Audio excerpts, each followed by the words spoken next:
Bonjour à tous, 12h35, on commence sur ZCL News avec, dans un instant, nos habituels duettistes en bas de chronique de l'eau en toute sauce, un petit peu d'émotion. Jacques Davila, bonjour. Oui, bonjour à toutes, bonjour à tous. Et Isma Ouguenet. Bonjour tout le monde.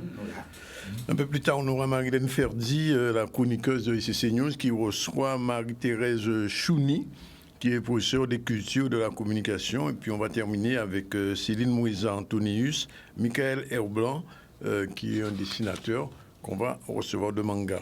Sinon, l'actualité, c'est Iman News, bonjour. Bonjour Danick, bonjour à tous. Alors, ravi d'être avec vous aujourd'hui. On va parler de la tempête encore, Philippe, qui a fait des dégâts sur la route. Et il est question justement de prioriser les travaux routiers, notamment sur Rivière-Sens. On parlera aussi de l'opération de l'ARS contre la dengue. Une campagne de sensibilisation est en cours pour donner des conseils de prévention en lien avec cette prolifération qui augmente de plus en plus. Il s'agira aussi de parler de l'opération Job Dating qui a eu lieu aux chambres des métiers, justement pour permettre aux employeurs et aux apprentis de se rencontrer. Alors, avant de commencer ces informations, bien sûr, le monde politique guadeloupéen est en deuil, on va le dire, et très ému de la disparition subite de Victoire Jasmin, celle qu'on surnommait Coty. Elle avait seulement 68 ans. On se souvient qu'elle avait été élue en 2017 sur la liste des socialistes avec Victorin Lurel, et en juin dernier, il s'était séparé pour des raisons qui lui ont été et qui sont personnelles. Alors, c'est une dame que ceux qui la connaissent savent qu'elle était très gentille, très amicale, vraiment militante socialiste, mais aussi une militante parente d'élèves, puisqu'elle a été pendant longtemps responsable de la FAPEG. Elle a travaillé au CHU, et c'est une dame très ouverte à la discussion. Pas vraiment une personne fermée politiquement, mais au contraire, relativement ouverte. Elle était souvent avec les Amazones aussi. Et sur sa mort, il y a eu beaucoup de réactions. On prendra au moins la première, celle du PS, d'Olivier Nicolas, qui dit les socialistes ont appris ce vendredi avec une grande émotion et une profonde tristesse le décès de l'ancienne sénatrice Victoire Jasmin Coty, comme on l'appelait, qui n'avait pas gagné les dernières élections sénatoriales puisqu'elle était entrée en France dès le lundi pour se faire hospitaliser, et c'est suite à cette maladie qu'elle portait qu'elle est disparue. Cette cadre de santé, militante associative, notamment en tant que figure majeure de la FAPEG, tout à l'heure Ismar le disait, Victoire Jasmin s'était lancée en politique dans sa ville de cœur, Morne-à-l'Eau, dont elle fut maire adjointe durant 2 mandatures. Au sein du groupe socialiste Sénat, elle formait un binôme très complémentaire avec Victorin Lurel durant 6 ans, et se sera notamment impliquée avec une grande sensibilité sur les questions sociales, les questions des exclus de la santé, en particulier la parentalité, les violences faites aux femmes, mais également dans la prévention des risques naturels majeurs. On reviendra un peu plus tard sur les autres communiqués que nous avons eus. On revient à l'actualité, et je vous signale que tout à l'heure, nous serons en direct avec, outre nos 2 duettistes de l'eau, nous serons en direct avec M. Laban, Dominique Laban, qui est le président directeur général, pas président, directeur général de l'Office de l'eau en Guadeloupe. Alors, tout de suite, rapidement, les informations avec Iman News. Alors, notamment, on parle de Rivière-Sens et de la priorité qui est donnée aux travaux routiers pour permettre justement aux habitants de retrouver accès facilement aux routes. Une sécurité est renforcée justement pour éviter les éboulements. On voit un reportage d'Olivier Félix.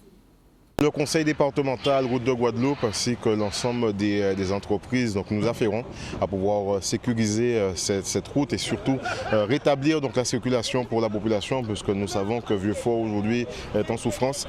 Donc le président du conseil départemental nous a demandé de mettre l'ensemble des moyens nécessaires pour que nous puissions rétablir assez rapidement cette circulation et surtout que nous puissions agir sur la sécurité de celles et ceux qui l'empruntent. Comme vous voyez, on continue de dégager le matériau qui s'est répandu sur la route. Et plus tard, on pense mettre en place une barrière pour éviter que le matériau revienne sous la route. Pour le moment, on est à ce stade-là. Donc on fait au maximum à l'intérieur des terres, le maximum des maximums qu'on peut faire aujourd'hui. Et on met une barrière avec des GBA amovibles pour qu'on puisse éviter qu'on ait un nouveau mouvement sur la route. Nous allons renforcer le dispositif de manière à ce que nous puissions donc enlever un maximum de sable et éviter effectivement s'il y avait de nouvelles pluies, qu'il y ait de nouvelles coulées de boue ou de sable sur la chaussée. Puisque l'objectif pour nous est d'ouvrir deux fenêtres. Une fenêtre en fin d'après-midi, début de soirée, pour que celles et ceux qui travaillent en Basse-Terre puissent regagner Vieux-Fort sans avoir à faire le tour. Et une autre fenêtre tôt le matin, entre 6h et 8h du matin, pour aussi leur permettre donc de ce cas-là d'aller travailler. Donc c'est la mission qui est aujourd'hui demandée aux agents de route de Guadeloupe et aux entreprises qui ont été retenues, de manière à ce que nous puissions permettre à ce que rapidement la ville de Vieux-Fort soit désenclavée, mais surtout que nous puissions offrir aussi aux pompiers, à la police, en fait aux forces de secours, un axe leur permettant de pouvoir intervenir rapidement, parce qu'on ne sait jamais s'il n'y a pas une situation vitale pour laquelle nous devrions aussi pouvoir répondre. Nous agissons sur l'urgence, c'est-à-dire régler ce problème qui bloque la circulation, mais il faudra que nous puissions avoir de nouveau un échange avec le concessionnaire de la sablière pour pouvoir comprendre comment sont stockés ces mètres cubes de sable, comment éviter aussi sous le long terme que nous puissions à chaque événement de pluie avoir de nouveau cette entrave à la circulation, et surtout le risque que cela fait encourir que ce soit aux véhicules qui empruntent cette route, mais aussi aux nombreux piétons cyclistes, parce qu'il faut le rappeler, cette route de Rivière-Sens est très utilisée par les joggeurs, par les cyclistes, et que nous avons aussi cette obligation de préserver les fonds marins qui sont juste là, pour lesquels il y a aussi un impact sur la faune et la flore. Oui, voilà. Et donc, l'ARS mène une opération de sensibilisation contre la dengue qui touche énormément de personnes en Guadeloupe. Des interventions sont organisées sur le terrain pour justement trouver les gîtes larvaires, les eaux stagnantes, les réserves d'eau sont déboisées pour pouvoir justement trouver des conseils de prévention contre cette prolifération. On voit un reportage de Max Morel. L'action que nous menons aujourd'hui, c'est une action que nous menons déjà depuis plusieurs mois, depuis l'apparition des cas de dengue que nous avons cette année sur le territoire. Nous intervenons au niveau des cas de dengue, donc nous faisons des interventions au domicile, c'est-à-dire que nous allons commencer par une prospection entomologique, c'est-à-dire que nous allons faire la recherche des gîtes larvaires de moustiques, notamment du vecteur principal qui est le moustique Aedes aegypti, le moustique vecteur de la dengue, mais également du chikungunya et du Zika. Là, je suis en train de contrôler les gouttières. Donc, s'il n'y a pas d'eau stagnante, parce que régulièrement, le problème vient des gouttières. Et comme vous avez vu au début, j'étais en train de vérifier les réserves d'eau. Donc, quelquefois, on peut les voir quand l'eau est vraiment claire. Vous avez vu, à un moment, j'ai touché la lampe parce qu'on avait de l'eau saumâtre. Donc, on ne peut pas voir à l'œil nu. Donc, avec la lampe, on peut voir au fond du récipient. Pour rechercher les larves, on regarde déjà, il n'y a pas de dessous de peau. Mais comme vous voyez cette plante-là, à l'intérieur, il y a de l'eau. Donc, cette petite quantité d'eau, le moustique peut très bien venir pondre dedans. Et on peut avoir des proliférations de moustiques, rien qu'avec cette petite quantité d'eau. La population nous reçoit très bien et nous leur expliquons, parce qu'ils savent que nous sommes là pour les aider et pour faire de la prévention et pour leur expliquer comment le moustique se développe. Donc nous, on explique à la personne qu'est-ce qu'il faut faire. Soit il faut, parce que vous savez, par rapport au coupeau d'eau, protéger les récipients, protéger les fûts, ou qu'on ne peut pas le protéger, nous on détruit, surtout par rapport à l'épidémie qu'on a en ce moment. Voilà. Le cœur de la lutte, c'est empêcher que le moustique devienne adulte, et pour cela, il faut s'attaquer au moustique quand il est à l'état aquatique, quand il n'est pas encore développé à son stade ultime de moustique volant. Donc quand il est au stade aquatique, en termes de larves, vous pouvez avoir dans un récipient plus d'une centaine de larves. Vous renversez votre récipient, vous le mettez à l'abri, vous couvrez, vous videz. Vous avez fait un travail considérable. Vous avez empêché en fait la naissance de plus d'une centaine de moustiques adultes. Donc la prévention contre la dengue, très important. Faites attention à vos eaux stagnantes et aux réserves d'eau, surtout protégez-vous. Une opération de job dating a été mise en place à la Chambre des métiers, l'occasion pour les employeurs et les apprentis de se rencontrer, de mettre en lumière certains métiers et de faciliter les recherches de stages pour ces apprentis. On voit un reportage de Solène Fèvre. Nous avons organisé ce job dating aujourd'hui pour pouvoir permettre aux employeurs et aux apprentis de se rencontrer et en finalité après déboucher sur un contrat d'apprentissage. Chaque année ou 24 mois, sur la formation, on fait appel effectivement à des apprentis qui viennent donc en renfort de nos équipes, de notre centre de production. Donc ça leur permet d'avoir une expérience terrain dans un premier temps et aussi dans un deuxième temps d'avoir l'expérience théorique en centre de formation. Moi, j'ai toujours fait des petits jobs. Mais avec les jobs, tu vois, j'ai eu de l'expérience. Et je me suis dit que bon, aujourd'hui, je vais concrétiser les choses et faire une formation en cuisine et puis voir qu'est-ce que ça donne par la suite. C'est important parce qu'il y a des jeunes comme moi qui galèrent à trouver des patrons alors que là, bon... Ce sont des jeunes avant tout de l'extérieur, puisque c'était pour pouvoir mettre certains métiers en lumière et aussi leur faciliter la tâche à la recherche, les aider. Puisque souvent, comme pour l'alternance, il faut une entreprise. Souvent, ils vont sur le terrain, la recherche n'est pas facile. Donc, on a voulu leur donner l'opportunité de pouvoir de les aider pour pouvoir trouver une entreprise. Le plus de l'expérience qu'on apporte à nos apprentis, c'est surtout d'évoluer au sein d'un centre de production. Donc, même si leur formation est portée sur la pâtisserie, la cuisine ou autre, ils peuvent évoluer, voir les autres secteurs qui tournent autour de tout ce qui est boulangerie ou traiteur, puisqu'effectivement, nos centres de production est à la pointe de l'innovation. Donc, ça leur donne vraiment une expérience multiple.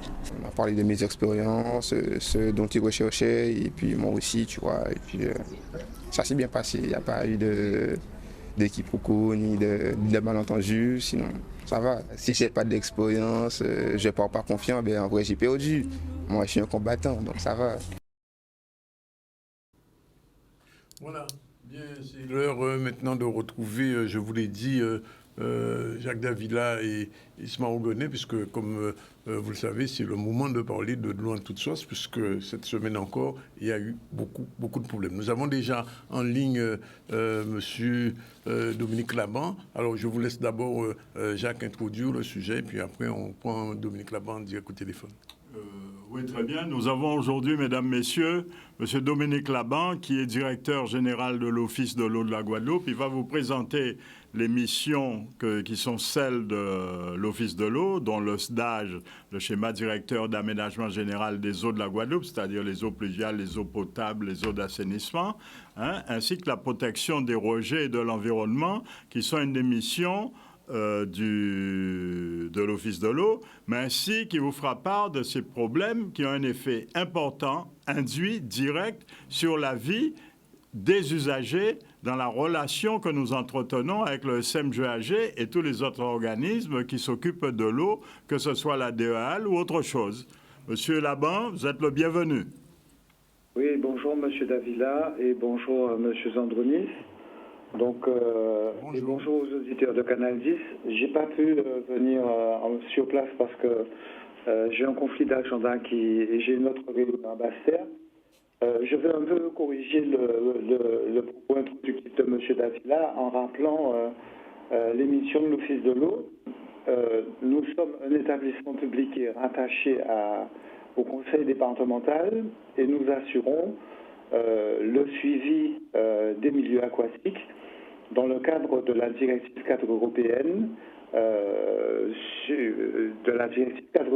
dont l'Office procède à des prélèvements dans les milieux aquatiques, les eaux de surface, les rivières, les cours d'eau, les eaux littorales et les eaux souterraines. Donc nous le faisons régulièrement et comme vous l'avez signalé, l'Office met en œuvre les priorités du schéma directeur d'aménagement et de gestion de l'eau. Ce SDAGE, il est élaboré pour la période 2019-2024. Il comporte 5 priorités: améliorer la gouvernance, assurer la satisfaction quantitative des usages de l'eau, assurer la satisfaction qualitative des usages de l'eau, réduire les rejets de l'assainissement et préserver les milieux aquatiques. Donc, dans les investigations que nous menons à l'Office depuis longtemps, notre souci prioritaire, c'est de réduire les pressions qui s'exercent sur les milieux, qui sont liées par l'activité humaine. Il y a des pollutions multiples, on les connaît, les pesticides, les rejets d'activité économique, et on a identifié aussi un certain nombre de pressions sur la qualité des milieux qui sont liées au dispositif d'épuration. Bon, c'est le sujet pour lequel on m'a sollicité.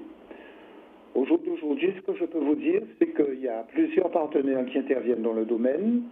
Vous le savez, depuis septembre 2021, il y a 2 opérateurs du service public de l'eau et de l'assainissement, le SMGAG et la communauté de communes de Marie-Galante. Nous travaillons avec ces 2 services publics de l'eau et aujourd'hui, il y a des schémas qui sont en cours d'élaboration, des schémas sur l'eau et l'assainissement. Nous participons à des copiles. Et alors, il y a aussi l'ADEAL qui est l'autorité environnementale et puis l'ARS, l'autorité sanitaire. L'Office intervient en complément à tous ces dispositifs pour faire remonter les constats qu'on observe sur les prélèvements de ces milieux. Et donc, nous avons décidé de prioriser les dispositifs sur lesquels les pressions sur les milieux sont les plus avérées. Donc, on a eu un échange. On avait un conseil d'administration prévu le 4 octobre. Il est reporté parce qu'il y a le renouvellement des membres du comité de l'eau et de la biodiversité.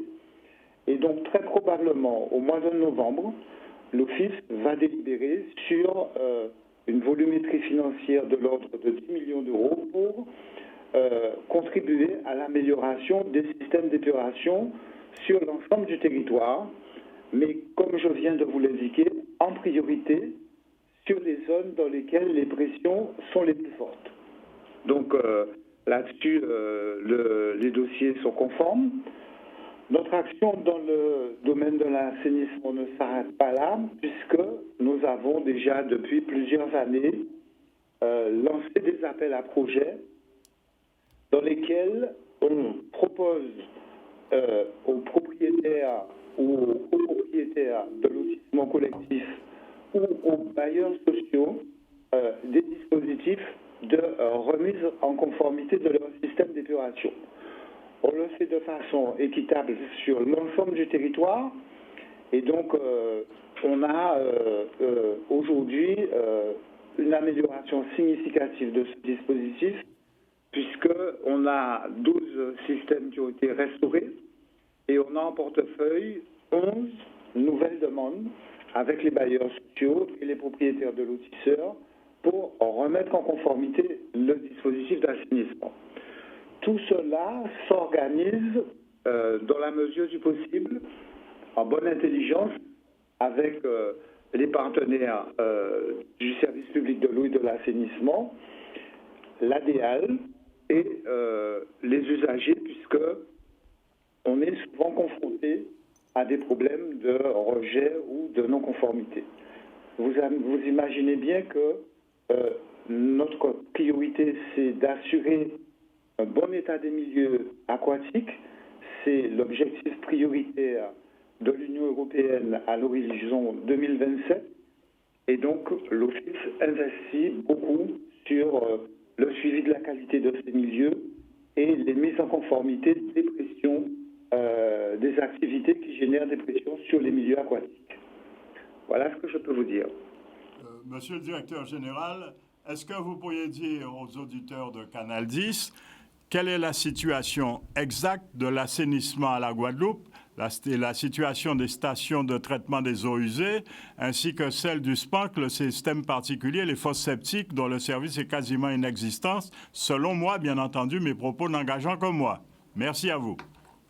Alors, Monsieur Davila, moi, je suis respectueux du fonctionnement de chaque partenaire que j'ai précédemment cité. La gestion du service public de l'eau et de l'assainissement est rattaché à un opérateur à Marie-Galante, c'est la communauté de communes de Marie-Galante. En Guadeloupe, c'est le SMJAG. C'est lui qui a la compétence, donc c'est lui qui est en mesure de faire un état des lieux détaillé du fonctionnement des systèmes d'épuration. Je me garderai bien de faire des commentaires dans ce domaine.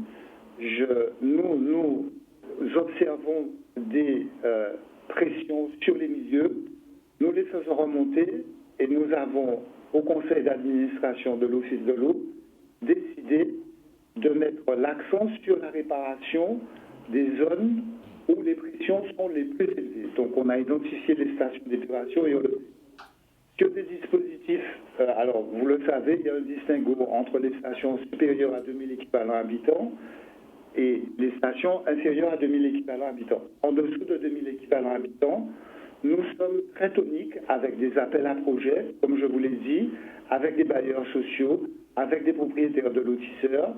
Nous le faisons en bonne intelligence avec l'autorité environnementale et à partir de là, les dossiers passent dans les instances décisionnelles de l'Office de manière à ce que nous agissions le plus rapidement possible.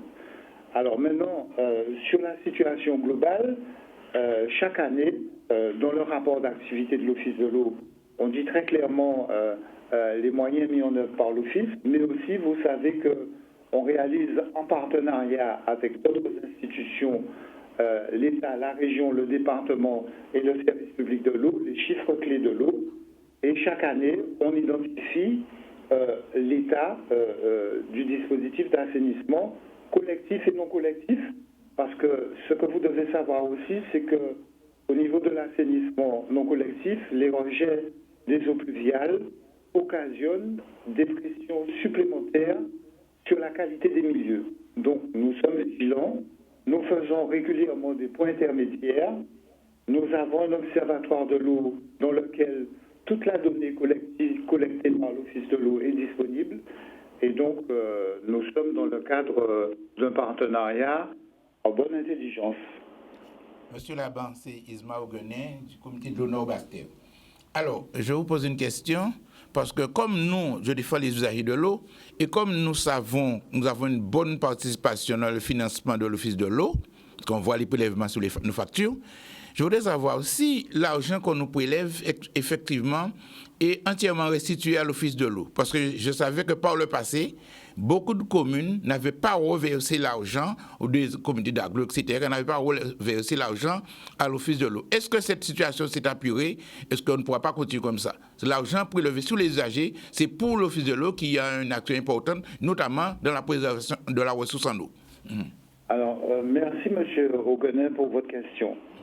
Moi, ce que je peux vous dire, c'est que parmi les partenaires de l'Office de l'eau, les usagers occupent la place qui est la leur et qui a été en quelque sorte formalisée par un avis du Conseil économique et social national qui dit très bien qu'au jour d'aujourd'hui, les usagers signalent les manquements qu'ils observent et qu'ils doivent être traités. Donc nous, à l'Office de l'eau, nous sommes très réactifs par rapport aux remontées qui nous sont faites par le terrain, et y compris celles des usagers.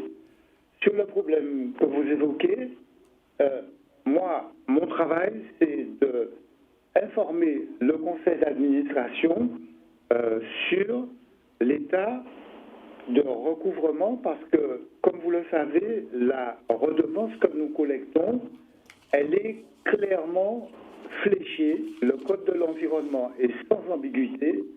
La redevance sert à réparer les dégâts causés à l'environnement par l'activité humaine. Il y en a de multiples. Donc, ce que nous collectons, nous le reversons pour réparer les dégâts causés au milieu. Bon, tout le monde sait que avant la création du SMJAG, on avait un stock de créances très élevé par rapport à des situations dégradées des anciens opérateurs. Cette situation est toujours d'actualité. Le conseil d'administration de l'Office a été sensibilisé. Nous travaillons à la recherche de solutions et vous savez aussi que parallèlement à la création du SMJAG, je dis des choses que vous pouvez vérifier, les statuts disaient qu'il y avait un calendrier prévisionnel de liquidation des anciens opérateurs. Il est en cours d'exécution. À ce jour, nous n'avons pas les résultats, mais nous sommes très vigilants. Ce que vous devez savoir, c'est que l'ordonnateur de l'Office de l'eau, que je suis, émet des titres relatifs aux redevances. Le recouvrement est une compétence du payeur. Donc, nous avons des échanges d'informations réguliers à ce sujet. Le conseil d'administration en est saisi et le conseil d'administration est désireux d'améliorer progressivement la situation du recouvrement, puisque plus on dispose de ressources, plus on est en capacité de mettre en œuvre les priorités du PPI, et donc l'Office est attentif à l'évolution des situations de manière à ce que, dans le temps, on arrive à régler les dommages liés à l'exploitation du service public de l'eau et de l'assainissement, mais on en parle quotidiennement. Il y a une volumétrie de travaux sur les réseaux d'eau potable, il y en a une aussi sur l'assainissement.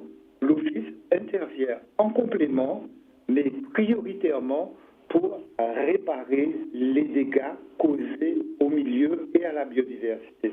Monsieur Laban, on vous remercie pour votre intervention. Bien évidemment, on vous l'avait dit au début de la saison que nous aurons de plus en plus des interventions de ce type-là avec nos deux amis de l'eau en toute sauce. C'était la première intervention. Malheureusement, les conditions de propagation même du son n'étaient pas meilleures, puisque M. Laban aurait dû être en direct sur le plateau. Mais nous espérons que le prochain invité, Jacques, sera véritablement, comme on dit, en live avec nous, et on pourra peut-être l'interroger, parce que moi-même j'avais des questions que j'ai préféré ne pas poser. Mais enfin, en tout cas, on remercie quand même M. Laban d'avoir fait l'effort. Hein. Voilà. Ouais, très bien. Je tiens à signaler que, compte tenu de ce que vient de dire Monsieur le directeur général de l'Office de l'eau, nos usagers, nous nous trouvons dans une situation extrêmement délicate dans la mesure où nous devons faire face à la situation de manière énergique et faire appliquer le droit, parce que cela correspond en comptabilité publique à ce qu'on appelle un prélèvement pour compte de tiers. Et M. Laban vient de nous confirmer ce que nous subodorions, c'est que les sommes qui lui sont dues par les ordonnateurs historiques n'ont pas été reversées. Cela se relève du pénal, mesdames, messieurs, parce que cet argent aurait dû être affecté à l'Office de l'eau pour mener les missions qui sont les siennes. Donc, d'un côté, elle se retrouve en découvert pour mener ses missions, alors que nous avons déjà payé. Comme nous sommes les payeurs abusés, nous allons, nos associations usagers, nous occuper de ça, comme les autres plaintes qui sont déjà, d'ores et déjà en cours. Je vous signale juste que hier, à Bruxelles, la commission économique s'est réunie contre la France et a traité d'un point sur l'assainissement de la Guadeloupe. Et que vendredi dernier, mesdames, messieurs, dans deux sous-commissions des Nations Unies, il a été fait état des problèmes de l'eau et de l'assainissement en Guadeloupe. Donc cela veut dire qu'il y a des gens qui travaillent, il y a des gens qui font un travail pour pouvoir, sans faire de bruit, car vous savez, le bruit ne fait pas toujours du bien, car le bien ne fait pas de bruit. Mesdames, messieurs, il y a des gens qui travaillent, mais faudrait-il que vous les aidiez, que vous allez conforter vos associations et que vous cessez de laisser n'importe quel bonimenteur vous raconter tout et n'importe quoi et le contraire de tout. Merci Jacques, merci Ismar. En espérant la prochaine fois pour ce genre d'émission que nous aurons un petit peu une marge un peu plus large et que l'invité pourra s'exprimer en direct. Voilà, il est 13h03, on revient à la pause puisque c'est l'heure et puis après dans un instant on va recevoir Marilène Ferdi, Marie-Thérèse Chouni et Miguel qui est déjà aussi là. Voilà, déjà exactement 13h07, Marilène Ferdi est là, bonjour. Bonjour, Monsieur Zandronis. Et elle est avec son invité. Alors, je suis avec Madame Chouni, qui est professeure de culture communication. Alors, ça concerne spécialement le BTS des métiers, le BTS de la communication, mais c'est surtout son ouverture sur l'audiovisuel. Générique.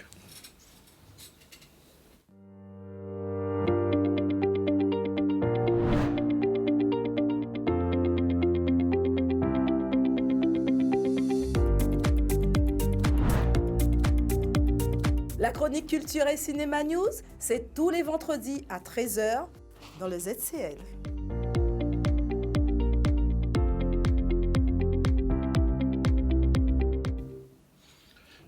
je salue quand même la présence de Mme Chouni. Bonjour. Bonjour, M. Zandronis. On va parler tout à l'heure. Pour l'heure, on va parler d'une manifestation qui se prépare, dont vous avez sûrement entendu parler. C'est la première édition des rencontres de l'audiovisuel de la Guadeloupe. Oui. Mais tout de suite, on va voir le flyer et puis on va en parler. Alors, où en sommes-nous de cette manifestation qui se prépare depuis beaucoup de mois, on peut dire? C'est lourd. C'est du lourd. C'est normal. Alors, qu'est-ce qu'on peut dire? Alors, on va déjà dire qu'il y avait le concours Teaser 1 en amont. Donc, c'est terminé. Donc, on est dans la phase d'évaluation. Oui. Donc, c'est le dernier délai. Allez-y. J'ai vu les travaux des jeunes et j'avoue qu'il y a quand même quelque chose de pas mal. C'est tout ce que je peux dire pour l'instant. Alors, pas membre du jury, j'en dirai pas davantage. C'est vrai que vous êtes membre du jury. Moi, je ne peux pas me prononcer parce que... Non, moi, je me suis juste contentée de coordonner, d'animer. Oui. Et j'attends le retour de vos grilles. D'ailleurs, vous ne m'avez pas donné vos résultats, monsieur Zandronis. Ça arrive, on a jusqu'à ce soir. Donc, voilà. Donc, déjà, voilà la fiche des rencontres de l'audiovisuel. Alors, je tiens à signaler, alors la particularité de ces rencontres, c'est qu'on a travaillé essentiellement avec des jeunes, des étudiants et des élèves. Alors l'affiche, par exemple, ce sont deux jeunes du lycée agricole, deux étudiants du lycée agricole, puisqu'on est le lycée agricole. Ce sont deux étudiants du lycée agricole, puisqu'il faut savoir que le lycée agricole fait partie du réseau du campus audiovisuel, qui bénévolement sont venus. Et donc l'affiche, il y a eu des étudiants qui ont contribué à cette affiche, même si, bon, alors comme quand même c'est quand même quelque chose de costaud, ils étaient accompagnés d'une professionnelle. Et c'est ça la particularité, c'est que tout le long du processus, que ce soit au community management ou autre, on fait appel à des alternants, à des élèves pour réaliser les travaux. Et c'est pour ça que ça prend autant de temps. Mais en fait, c'est un souhait, c'est important pour nous. Vous satisfait quand même? Ah oui, moi je trouve ça joli. Bon. Ils sont mignons, ils sont craquants, c'est frais. Enfin, je ne sais pas ce que vous en pensez sur le plateau. Oui. Je ne sais pas ce qu'en pense Madame Chouni. C'est une très belle affiche. De toute façon, au niveau visuel, on va dire que le format, le cadre est respecté. On retrouve les informations. Et sincèrement, c'est un très beau travail de qualité. Oui, ça ne se fait pas comme ça. Voilà, c'est ce qu'on explique à nos étudiants. Ça ne s'improvise pas. Oui. Il faut vraiment respecter un certain nombre de paramètres, de codes, oui. Voilà, pour pouvoir communiquer efficacement. Donc là, je suis sûre que... Ah non, mais Madame comme on dit, elle a fait le job. Exactement. Non, mais je suis contente. Et je remercie ces deux jeunes du lycée agricole.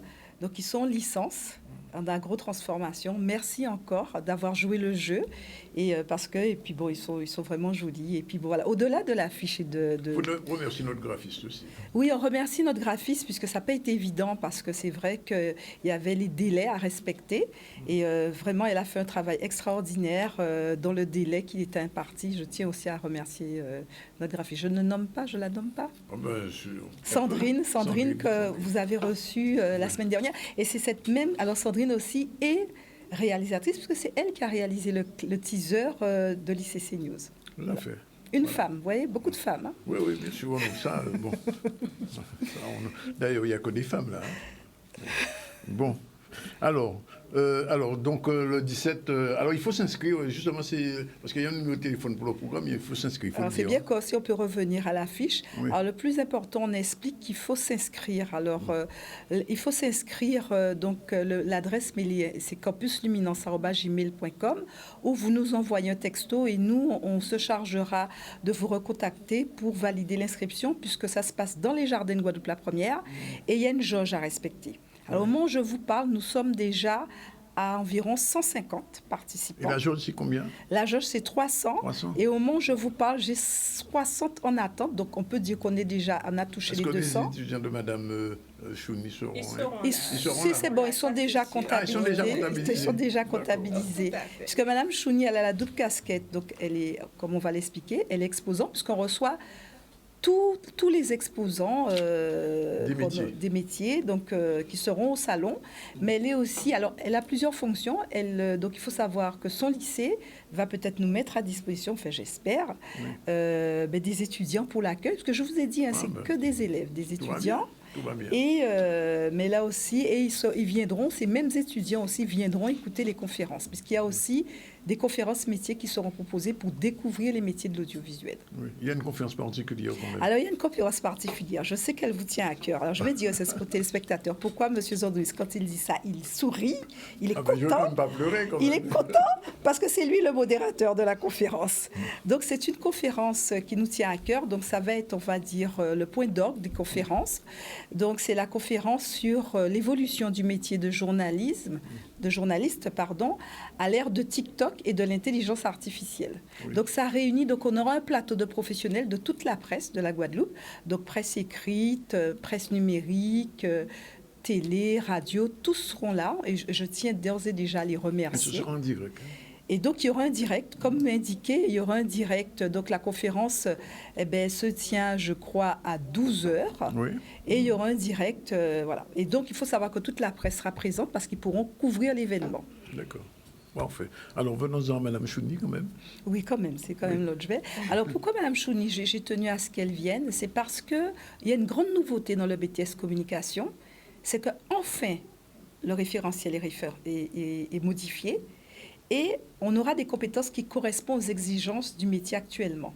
Ça veut dire qu'on a mis le digital avec une grande ouverture sur l'audiovisuel pour des métiers, par exemple, tels que community manager. N'est-ce pas, Mme Chouni? Tout à fait, tout à fait. Aujourd'hui, on s'est rendu compte qu'il fallait absolument que ce BTS Communication puisse répondre finalement aux enjeux du monde professionnel. Et tout est axé autour de la digitalisation. Donc, ce BTS est réformé avec un certain nombre de blocs de compétences qui vont leur permettre de travailler la stratégie digitale, qui va leur permettre de travailler donc le plan de communication à ce niveau-là et mettre en œuvre, créer des supports digitaux.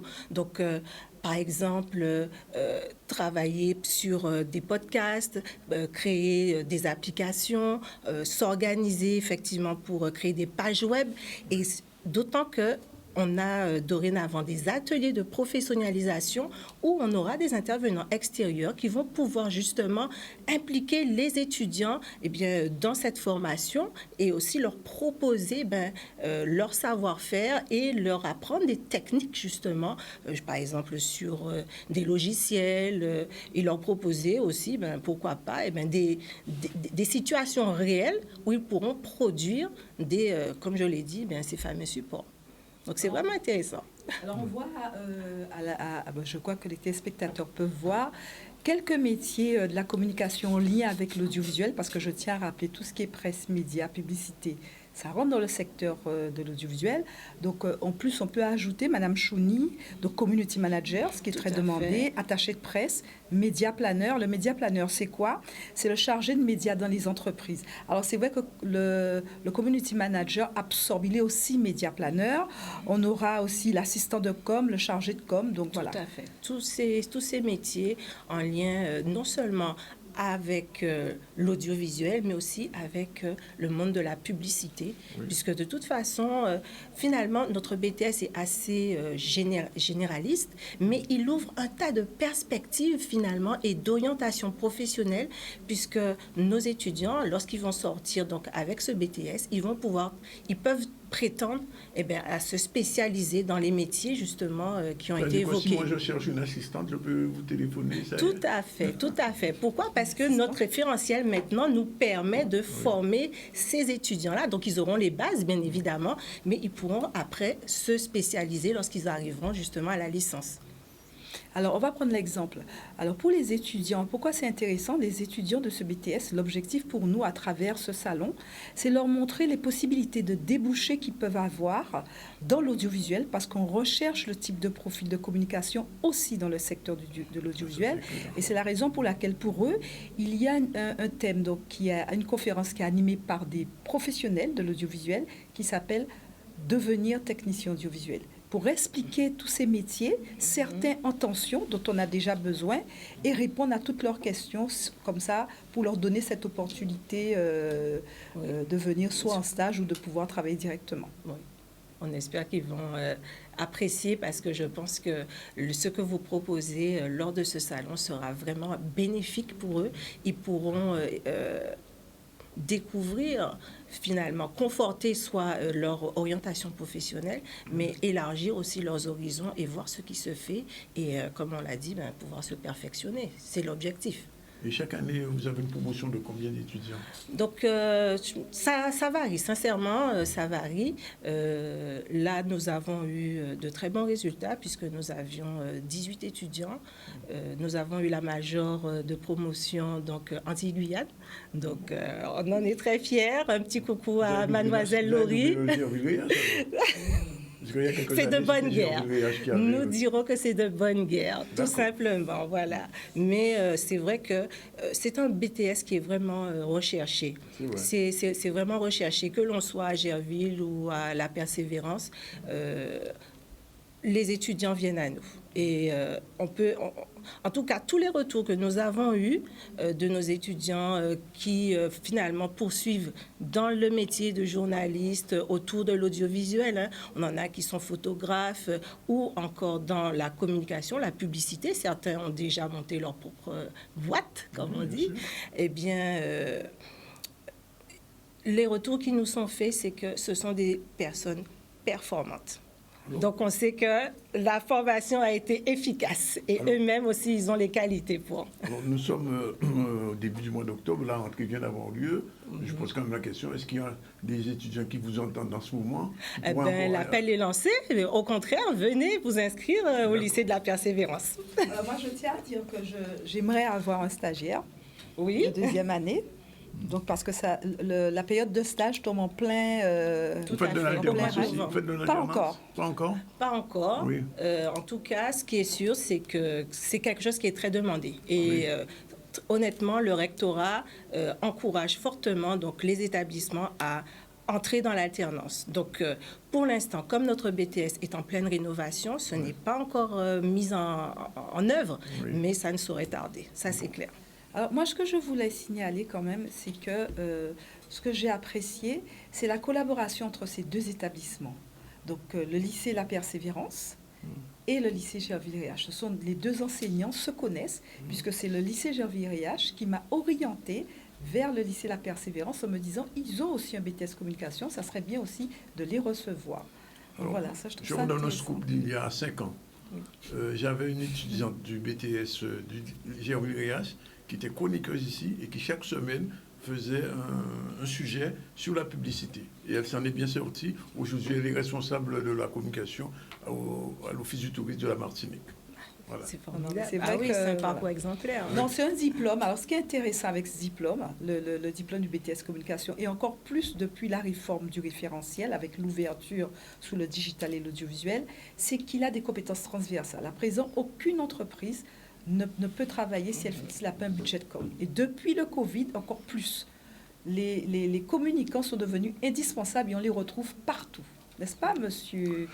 Ça, je peux confirmer qu'aujourd'hui, le monde tourne autour de la communication. C'est-à-dire que quand on crée une entreprise, si elle n'a pas un volet communication performant, qu'on crée un festival, s'il n'a pas un volet communication performant, qu'on crée un brunch, s'il n'a pas un volet communication performant, autant dire que la manifestation risque, j'ai pas envie de dire le couler, mais enfin, de ne pas émerger. Exactement. Et pas que la manifestation, même dans les institutions, ils ont leur community manager, y compris aussi les hommes politiques aussi. Donc le pôle audiovisuel aura son community manager. Alors, nous avions une jeune alternante qui s'occupait de nos community management. Son contrat s'est terminé. Elle a fait un travail assez intéressant. On l'a surtout accompagnée pour l'aider à monter en compétences.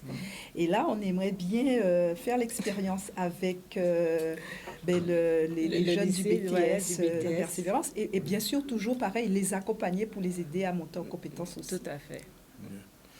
Mais écoutez, en tout cas, on est content de vous rencontrer. Merci. Et donner un petit peu une visibilité à la Persévérance. Merci.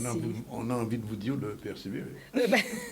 Tout à fait. Non, c'est une belle chose et comme on le disait, de toute façon, on a le BTS communication, mais j'expliquais tout à l'heure à nos étudiants, puisqu'on est revenu, sans faire trop de publicité, de notre semaine école-entreprise, nous avons notre BTS GPME et il faut arrêter de se cloisonner finalement, de se cloisonner parce que tous nos étudiants ont des compétences compétences transversales, comme disait Madame.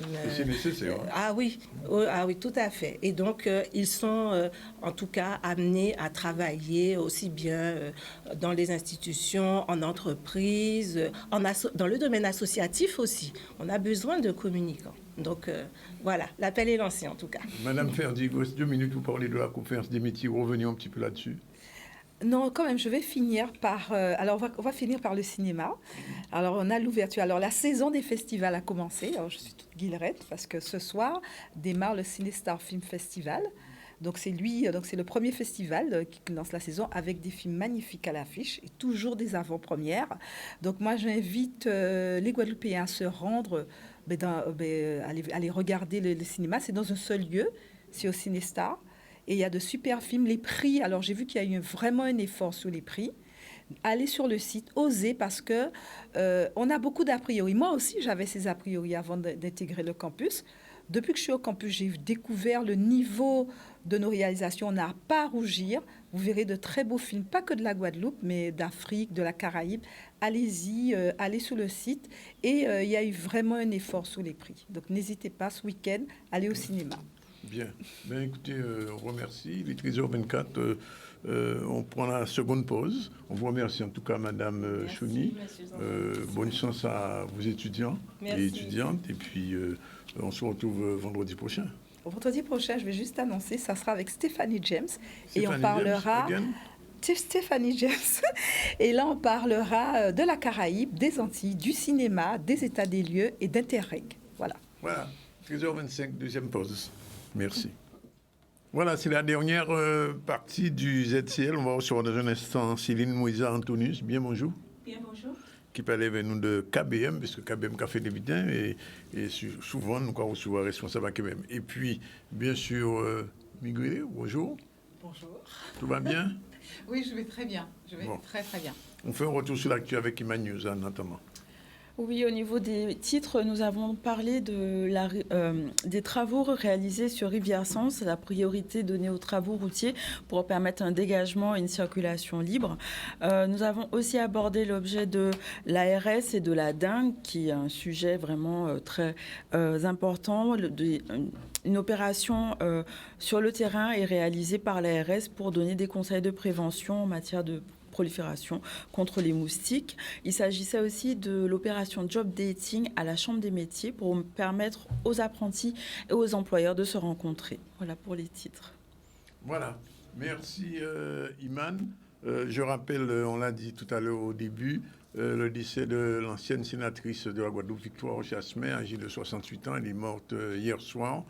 Elle avait été sénatrice depuis 2017 avec Victorine Huguel à l'époque. Et cette année, elle s'est présentée toute seule, puisque son accord avec M. Huguel s'était, on peut dire, fragilisé au mois de juin dernier. Et donc, depuis l'annonce de sa mort, on a eu plusieurs réactions. On vous a donné celle du PS, on se donnera tout à l'heure celle de M. Le président du Conseil général, M. Guy Losban. Pour la santé à l'ordre du jour. Alors, d'un côté KBM, nous avons une manifestation, nous avons préparé. Oui, nous avons préparé une manifestation pour le 8 octobre. C'est dimanche, au final du côte. Et nous avons fait une manifestation, nous avons essayé de santé Bocaz dans toute commune Guadeloupe en même 10 temps. Ouais. Et l'idée là, c'est lyonnais, médecins, tradipraticiens et naturopathes. Tout le monde qui a travaillé dans le domaine de la santé. Et pour voyer monter un nouvel modèle santé alternatif. Oui. Voilà. Et qui modèle santé là, ça? Qui modèle santé ça va développer, ça va mettre devant? Alors ça nous va mettre devant, c'est ça grand famille nous t'ai fait, c'est tout ça qui est en lien je vais mettre l'habitude dans nous. Alors qu'on tel remède rasier, frotter, masser et c'est bon pour ou vin alentour ça nous déjà qu'a fait à case en nous et tout le monde y en dit dans ayo.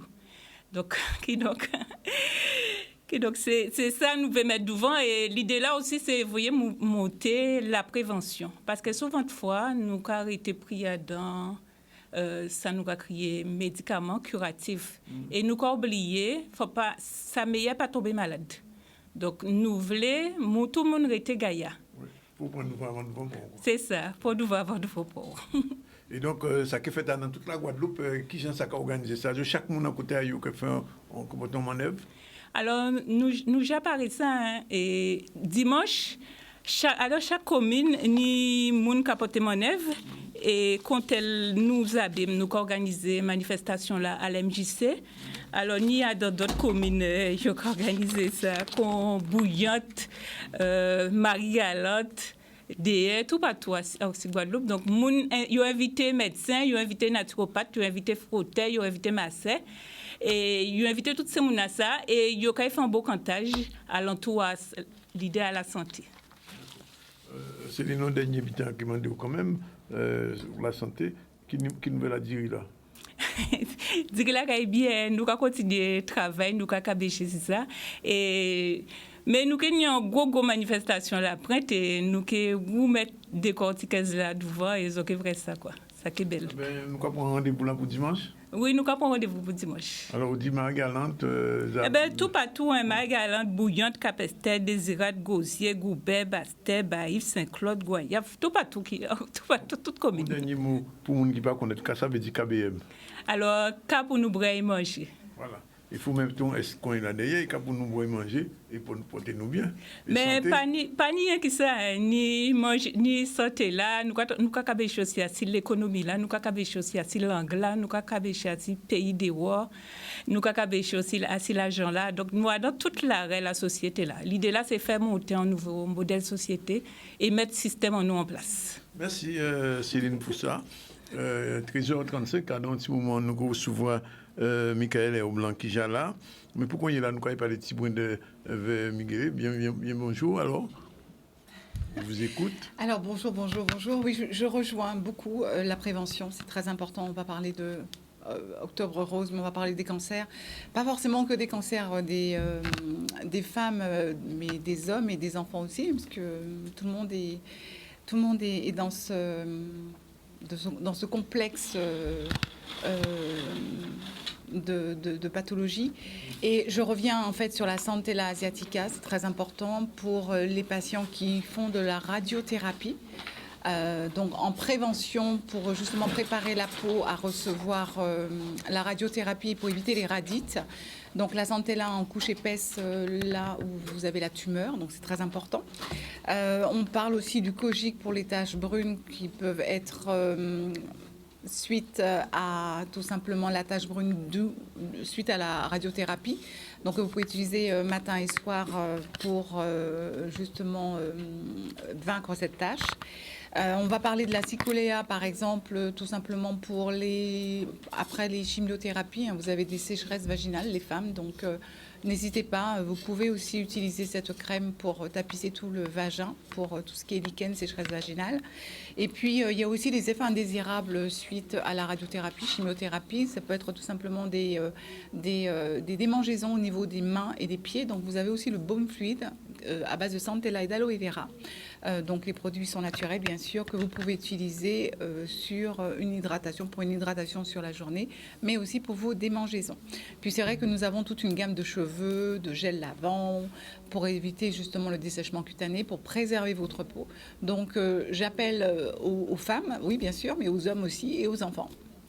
Voilà, donc mobilisation pour vaincre cette pathologie. C'est très difficile, c'est très compliqué, mais aussi je pense que l'alimentation est de mise. Il faut vraiment faire attention à votre alimentation et c'est important de prendre soin de vous. En tout cas, juste une petite pensée pour vous tous, vous, malades, et mes prières vont à vous, à chacun d'entre vous qui me regardez, pour que vous puissiez passer ce moment les plus simples possibles et avec beaucoup d'amour. Voilà.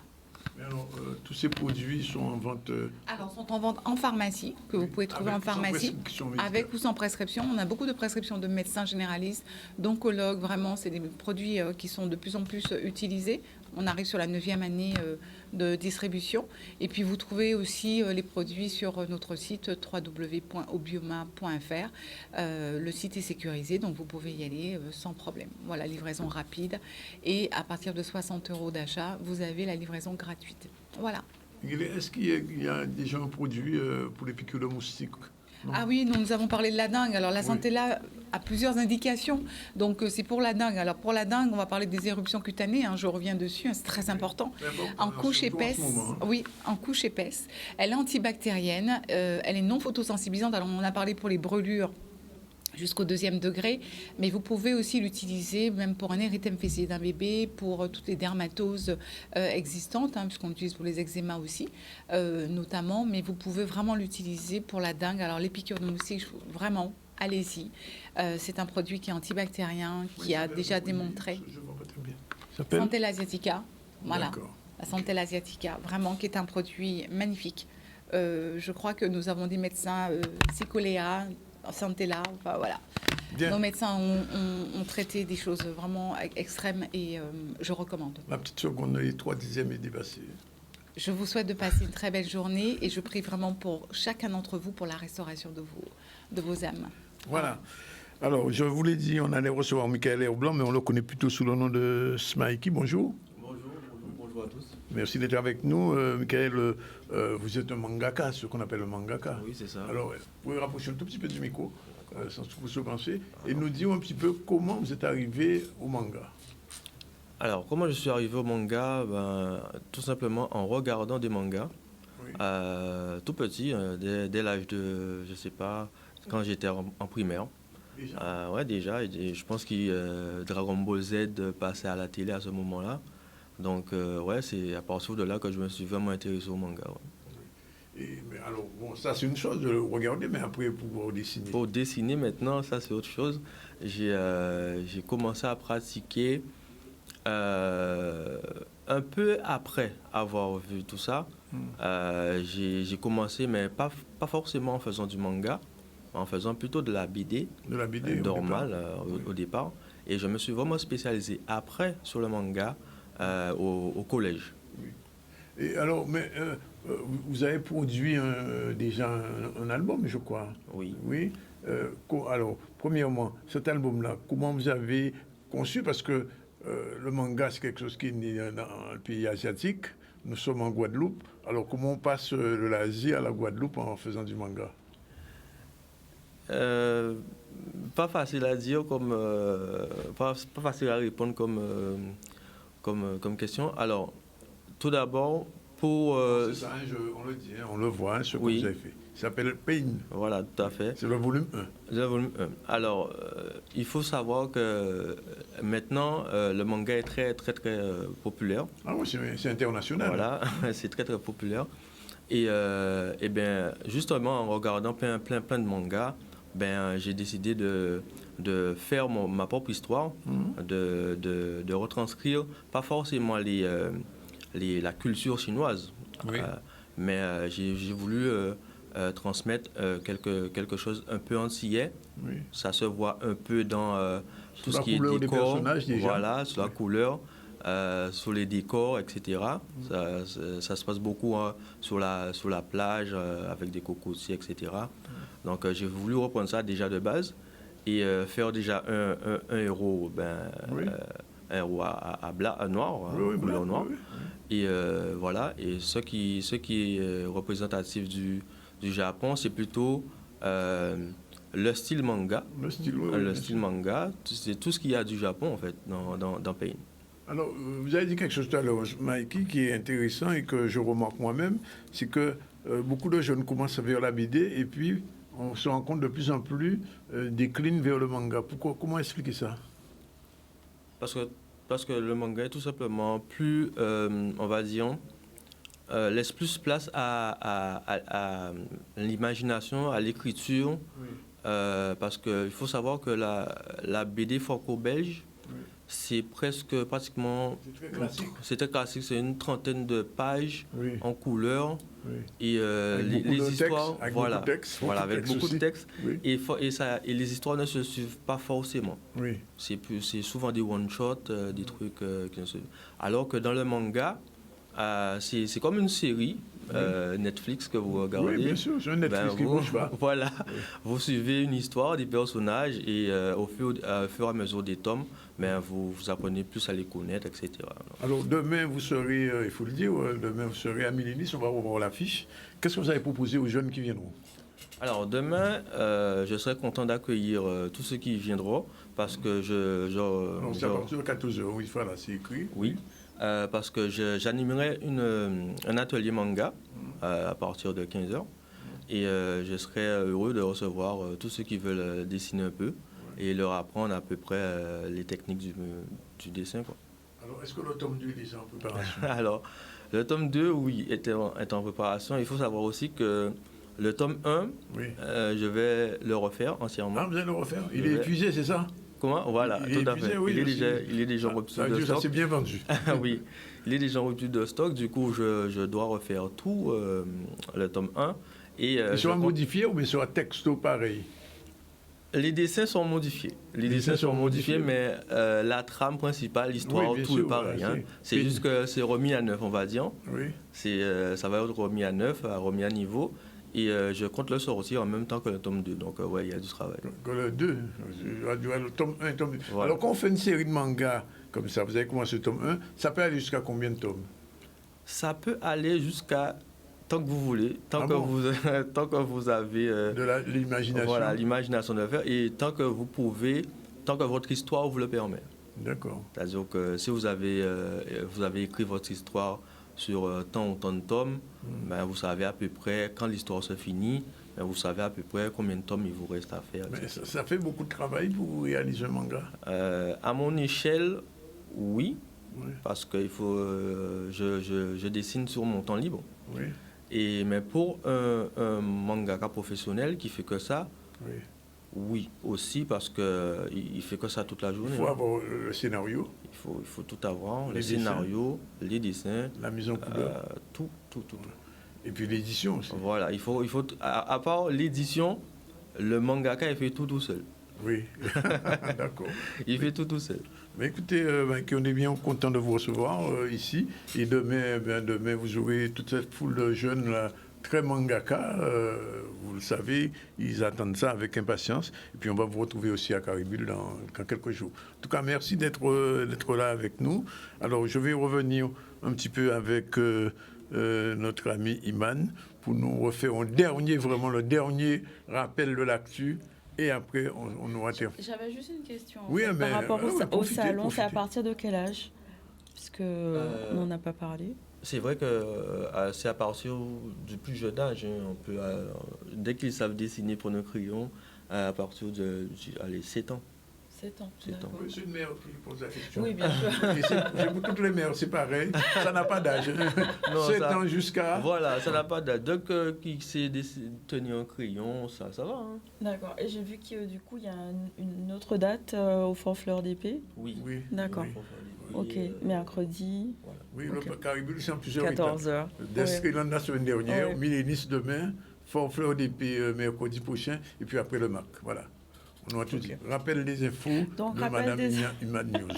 Rappel des infos, nous avons abordé le sujet de la tempête Philippe qui a fait des dégâts au niveau des routes et des travaux routiers qui sont en cours justement pour permettre aux personnes qui passent par la rivière Sens de regagner leur maison de façon sécuritaire. Donc les dégagements sont en cours.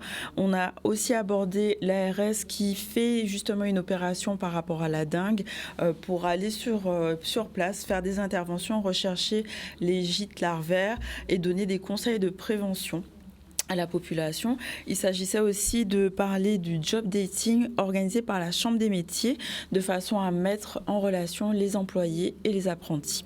Voici pour les titres. Voilà, eh bien, c'est 13h47. Un dernier mot, Miguel, avant qu'on se quitte. Je dirais juste aux gens de prendre soin d'eux. Voilà, tout simplement. Prendre soin de vous, voilà, grâce de prendre soin, oui, avec les produits effectivement que nous distribuons, mais de prendre soin d'eux, mais c'est du mental, c'est de la nourriture, c'est de tout, quoi. Des pensées positives et... Alors, je rappelle qu'on a reçu... Des remèdes de maison, locales, vraiment... Remèdes Bocaz. Je rappelle qu'on a reçu Jacques Davila, Ismaël Oguené en début du ZCL dans l'eau en tout sauce, et eux-mêmes, ils ont reçu Monsieur Dominique Laban, qui est le président de l'Office de l'eau, qu'on a eu en direct au téléphone. Ensuite, Marilène Ferdi, Marie-Thérèse Chouni était là pour la chronique ICC News par rapport aux rencontres de l'audiovisuel. On a reçu aussi Céline Moïsa qui est encore avec nous, on ne la voit pas, mais elle est toujours là. Pour la manifestation de KBM, quand nous avons manger, qui j'en quoi soigner nous, c'est que dimanche, 8 octobre, si moi tout côté en Guadeloupe, pour la monde qui peut prendre soin de eux, il y a un lobby qui est fait dans différentes communes. Et j'ai dit, nous avons notre manifestation qui est derrière. Donc, nous avons l'occasion de recevoir KBM, nous avons une force pour Robert. Robert l'avait dit qu'il est venu. Et puis, on a terminé en manga avec Smaiki, qu'on retrouvera demain à partir de 15h dans un supermarché. De la route, sur la route des Abîmes, pour nous connaître. Voilà, c'est fini pour aujourd'hui. La réalisation était assurée par par Yann. Aujourd'hui, on a annoncé avec émotion et tristesse le décès de Victoire Jasmin, Madame Victoire Jasmin qu'on appelait Coty, qui avait 68 ans, qui est décédée hier soir à Paris. Des suites d'une maladie, bien évidemment, d'AVC, mais pas que. Et puis, il y a eu toute une série de communiqués, dont le communiqué du PS, le communiqué de la région, le communiqué aussi de M.